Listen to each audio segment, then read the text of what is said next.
Mark Rogers TV getting you set for week 8 of college football in the ACC. We bring in Mike McDaniel from inside the ACC to help us sort out the conference that's in a bit of upheaval, considering that Syracuse upset Clemson last Friday night. We had the Tigers, most of us, headed toward the college football playoff, which may still occur. They still have the clear path. But before we get started on the matchups this week, Mike, what do you make of the Clemson upset at Syracuse? Is it being a little bit overblown? That's a good question. I mean, it's always tough to go into the Carrier Dome. It was a weird spot, too. It's a short week for Clemson. It's a Friday night game. It's a tough place to play. Kelly Bryant, less than 100%. I'm of the opinion that if Kelly Bryant was 100% in that game with his ankle and he was able to run and you know, his mobility was a little bit better than it ended up being, I'm not sure he sustains the concussion there in the second quarter like he did. He took a pretty big shot there on a running play, and it was clear early in the game. I mean, Bryant had a bootleg play where, you know, he rolled out to his right, and he was really having trouble planting that foot, and it was pretty clear there that he was much less than 100%.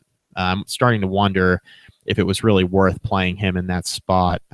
You know, a team like Syracuse, on paper, shouldn't match up with Clemson. They shouldn't. Clemson's defense and offense are both much better. Syracuse's defense has been really good this year, which is why if you have a hobbled quarterback, they're able to, kind of pin their ears back and go after him. And that's what they did. And that, after they knock him out of the game, Sarah Cooper didn't have much success because, much like Kelly Bryant, at times this year, Sarah Cooper has struggled throwing the football. So, maybe, hindsight's easily 20/20, but maybe you don't play Kelly Bryant in that game. Maybe you don't even play Zara Cooper. Maybe you just go with Hunter Johnson and see if he can, throw and run, because he's got some good mobility. He's got a big arm.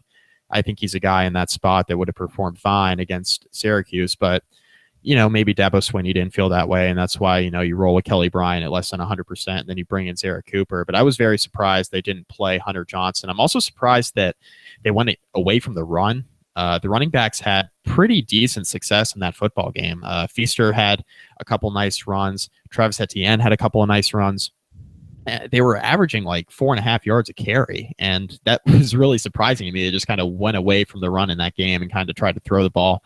On a Syracuse pass defense, it's been pretty solid this year. So, weird spot for Clemson. I'm not sure the game plan really fit what they were going up against on Friday night. Mark it up as an aberration, in my opinion. I'm not too concerned about Clemson moving forward, but as far as Syracuse is concerned, that's a massive win for that football program. That's now 2 wins now in consecutive years that Dino Babers has gotten really in this early stages of the rebuild. I mean, he knocked off Virginia Tech last year. They were a ranked opponent at the time, right around the same weekend. It was, mid-October. The Hokies were playing some pretty good football then. And Syracuse got the win there at the Carrier Dome. And now you knock off number 2 Clemson, which is clearly the best win that Dino Babers has had in his time there. So not too worried about Clemson. I think if they win out, they're likely in the college football playoff, assuming they, win the conference title game as well. But for Syracuse, I think this is a big win. And it really makes you wonder, if Syracuse is able to pull an upset this weekend against a team like Miami, we're looking at a team that could get to 6 wins. When really a couple weeks ago, it didn't really seem that likely. It's not necessarily the Stanford win over USC. If you go back to the Pete Carroll era when Jim Harbaugh showed up and they upset USC as a 41-point underdog, or just a complete aberration. And in that case, obviously, Harbaugh was building what turned out to be a top 10 program. Syracuse went to LSU, only lost by a score. The Tigers aren't what they typically are, but they did beat Florida and Auburn the last 2 weeks. They played within a score of North Carolina State. And they've played rather well, Syracuse has, since that week 2 loss to Middle Tennessee. So hopefully the Orange can keep it up. They've got a narrow path to postseason play in 6 wins at 4-3, and an extremely tough stretch that they're in the middle of, Clemson being that first step. And we'll get to the Miami game in just a minute.